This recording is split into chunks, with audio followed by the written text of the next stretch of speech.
मुझे समझ में ये बात नहीं आती है कि किस चीज के इंतजार में हमारी मुस्लिम क़यादत बैठी हुई है।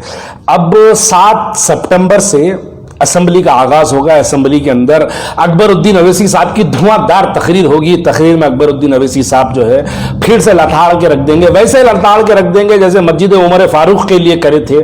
फिर से वैसी तकरीर की जाएगी। मस्जिद खाना अंबरपेट के लिए जैसी तकरीर की गई थी, फिर सेक्रेटेरिएट की मस्जिदों के लिए भी वैसी तकरीर की जाएगी। जैसे कि आलेर एनकाउंटर के लिए तकरीर की गई थी, फिर वैसे ही तकरीर की जाएगी। इन तकरीरों के कोई नतायज आने वाले नहीं है, क्योंकि वही तकरीर का ड्रामा होगा 7 सितंबर से, क्योंकि असेंबली का आगाज होगा। भाई असेंबली का आगाज होते अब शेर मैदान में कूद जाएंगे, कूद के जो है असेंबली को हिला के रख देंगे। फिर 40 पे आधे घंटे का एपिसोड चलेगा। एहतमाद पे एक अखबार का पूरा एक पेज, फ्रंट पेज लिया जाएगा। सोशल मीडिया के अंदर जो पेड भक्त है वो भक्तें जो है फिर से आएंगे, आके जो है बोलेंगे देखो शेर की गुड़गुड़ाहट असेंबली ने हिला को रख दिया। बैगन क्या घंटा हिला के रखे यारो। मस्जिद उमर फारूक जब शहीद हुई, जब भी आपके शेर जो है असेंबली में गुर गुर करे थे, क्या हुआ? कुछ भी नहीं हुआ। खाना मस्जिद जब शहीद हुई थी तब भी आपके शेर असेंबली में गुर गुर करे थे, क्या हुआ? नहीं बनी। आपके रुकन असेंबली और तेलंगाना के उस वक्त के डिप्टी होम मिनिस्टर साहब जो है महमूद अली साहब, दोनों ने खाना मस्जिद के पास आके दोनों ने ऐलान किया था कि मस्जिद दोबारा वहीं पे तामीर की जाएगी। आज मैं शहर हैदराबाद की तमाम आवाम को यह कहता हूं कि जो भी अंबरपेट को जाएंगे एक नजर देख लो कि मस्जिद बनी क्या नहीं बनी। तो यह बात पक्की है कि ये झूठे लोगों के बयानात है, झूठे बयानात देते रहते हैं। तो अब मस्जिद उमर फारूक के लिए अकबरुद्दीन अवैसी साहब ने जो है असेंबली के अंदर बहुत बड़ी बड़ी बातें की थी। कोई भी आदमी जाके मस्जिद उमर फारूक के लिए देख लो, अंबरपेट शमशाबाद पे एयरपोर्ट की तामीर के दौरान जो मस्जिद शहीद हुई वो मस्जिद दोबारा वहां नहीं बनी। अब सेक्रेटेरिएट का मसला आया तो सेक्रेटेरिएट के मसले पर फिर 7 सितंबर से असेंबली शुरू होगी। असेंबली के अंदर फिर अकबरुद्दीन अवैसी साहब का जो है पॉलिटिकल ड्रामा स्टार्ट होगा। वो ड्रामे के अंदर जो है जज्बाती तकरीर करेंगे और जज्बाती तकरीर के अंदर हमारे लोग, हमारे भाया जो है जिंदाबाद जिंदाबाद बोलेंगे, खुश हो जाएंगे। लेकिन मस्जिद के ताल्लुक से जिस किस्म से बात करनी चाहिए था सेक्रेटेरिएट की मसाजिदों की ताल्लुक से, वो आज तक भी नहीं की गई है। मैं सवाल करना चाहता हूं कि किस बात का इंतजार कर रहे हैं। मुस्लिम पर्सनल लॉ बोर्ड ने वाज़े तौर पे इस बात को कह दिया कि हमारे पास मस्जिद की शहादत को हम बर्दाश्त नहीं करेंगे और दूसरी जगह मस्जिद की तामीर होगी तो उसको बर्दाश्त नहीं करेंगे। वक्त हुकूमत से मुतालबा करते हैं कि फौरी तौर पर 2 मसाजिदें जहां पर थी वहां पर उस जगह को वापस कर दे, ताकि मुस्लिम कौम खुद मिलकर जो है मस्जिदों की तामीर कर ले। यह मुस्लिम पर्सनल लॉ बोर्ड का मुश्तरका फैसला आ चुका है और कई शहर हैदराबाद की आवाम और कई उलमा, उनका भी मुतालबा है कि मस्जिद की शहादत हुई है, इसको मजम्मत करते हैं और दोबारा उसी मस्जिद को वहां पर जो है तामीर का मुतालबा, 2 मसाजिद को दोबारा उस जगह तामीर का मुतालबा करते हैं। अब इसके बावजूद भी किस चीज के इंतजार में बैठे हुए हैं मुस्लिम क़यादत, हमको ये बात समझ में नहीं आती। देखिए, थोड़ा सा वक्त को समझने की जरूरत है, आपको इन हालात को भी समझने की जरूरत है। 12 नवंबर 2012 ये एक ऐसी तारीख है जहां पर हिंदुस्तान के हैदराबाद के हमारे हिंदू भाइयों का एक दीपावली का फंक्शन आया। तो बारिश के दिन थे, तो बारिश के दिनों पे चारमीनार मंदिर के ऊपर टारपलिन, जिसको टाटपटरी कहते हैं, 4 बम्बुआ लगा के टारपलिन लगाए थे ताकि वहां पर पूजा करने वाले लोगों को वहां पर तकलीफ ना हो। लेकिन उस पर शहर हैदराबाद के अंदर एक फसाद बर्पा किया गया, शहर हैदराबाद का आबो हवा को खराब कर दिया गया। यह बताया गया कि यहां पर फिरका परस्ती जो है कैसे फैली जा रही है। अरे मंदिर के ऊपर एक टारपलिन लगाते हैं तो आप कांग्रेस से अलायंस तोड़ देते हैं। आज सेक्रेटेरिएट के पिछले 1 साल के अंदर 4 मस्जिद, 2 आशिर खाने टूट गए हैं। 4 मस्जिद, 2 आशिर खाने टूट गए। एक मस्जिद खम्मम में, एक मस्जिद अंबरपेट पर, 2 मस्जिद सेक्रेटेरिएट के अंदर, एक आशिर खाना अंबरपेट पर और दूसरा आशिर खाना नारायणपेट पर शहीद कर दिया गया। लेकिन असद साहब बिल्कुल खामोश, मजलिस इत्तेहादुल मुस्लिमीन खामोश। हम खामोशी की वजह जानना चाहते हैं। हैदराबाद की आवाम ने मजलिस इत्तेहादुल मुस्लिमीन को इस वजह से वोट नहीं दिया कि आप हमारे रोड का, लाइट का, ड्रन का, नीलीज का काम करो। हमने आपको इसलिए वोट नहीं दिया था।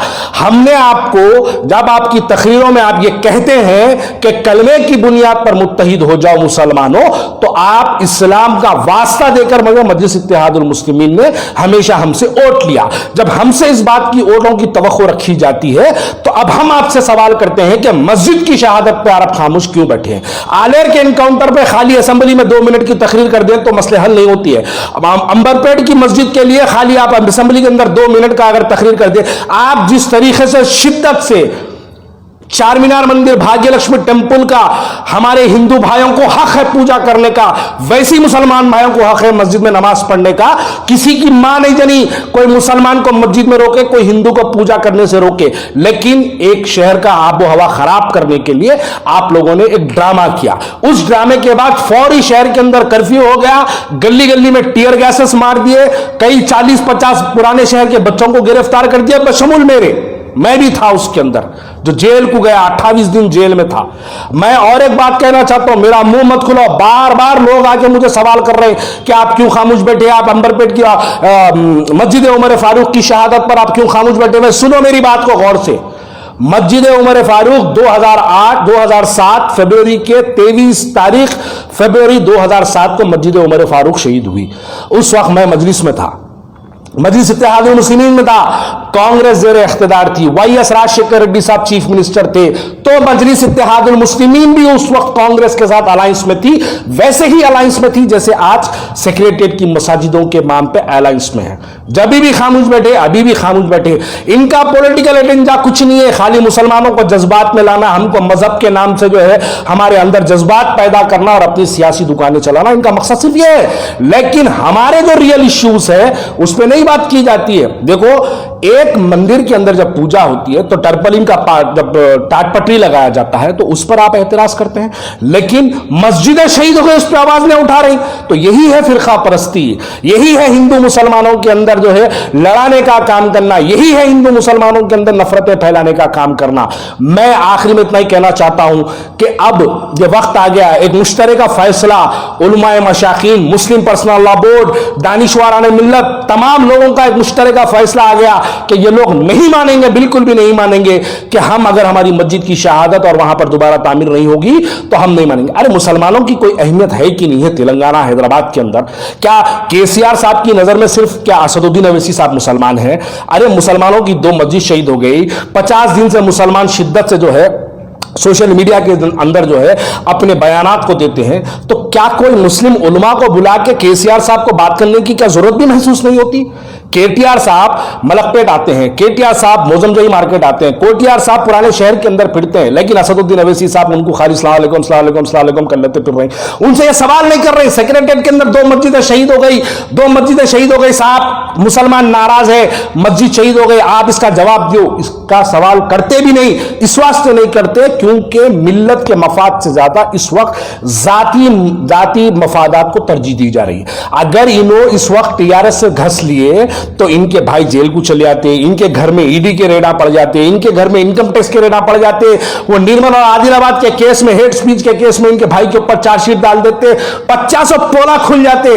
तो यहां पे इन्हों अपने जाती मफादात को छुपाने के लिए मस्जिद के मामलात पे इन्हों सवाल नहीं कर रहे।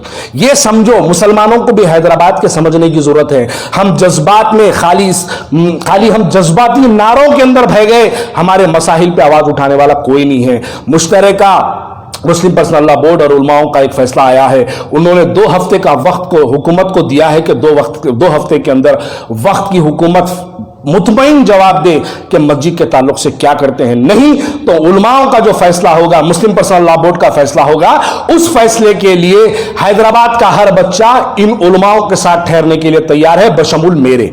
मैं भी अपनी जान को पेश करने के लिए तैयार हूं अगर उलमाओं का एक फैसला आ जाता है तो हम भी यकीनन कोशिश करेंगे। मुश्ताक मलिक साहब को भी मुबारकबादी देता हूं।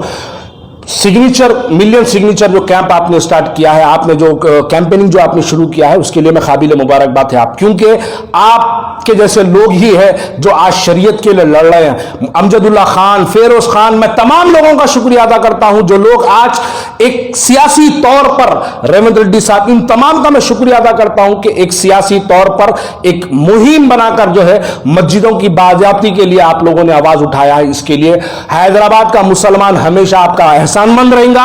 बल्कि मैं तो कहूंगा कि तेलंगाना का हर मुसलमान, हर हिंदू, सेक्युलर जहन रखने वाला हिंदू भाई हमारा वो हिंदू भाई जो मस्जिद के लिए मोहब्बत करता है, हमारा वो हिंदू भाई जो मंदिर के लिए मोहब्बत करता है, वो से हिंदू भाइयों के दिलों में आप लोगों के लिए मोहब्बत पैदा होगी। और आप लोगों से हम गुजारिश करते हैं कि मस्जिद के मामले को सीरियस लीजिए और सीरियस लेके इसके ऊपर काम करिए, वरना ऐसा होगा कि हमारी जमहूरियत के अंदर हमारे इबादत गाहों को तोड़ा जाता, वो हमारी क़यादत खामोश बैठ जाएगी। मुसलमानों की मस्जिदें तोड़ी गई, खामोश है, हिंदुओं की मंदिर तोड़ रहे, खामोश बैठे हुए, ये जमहूरियत का लॉस है। जमहूरियत को बचाने के लिए तमाम को साथ उठना पड़ेगा, उसी के बाद हम अपनी बाजियाबी के लिए काम करेंगे।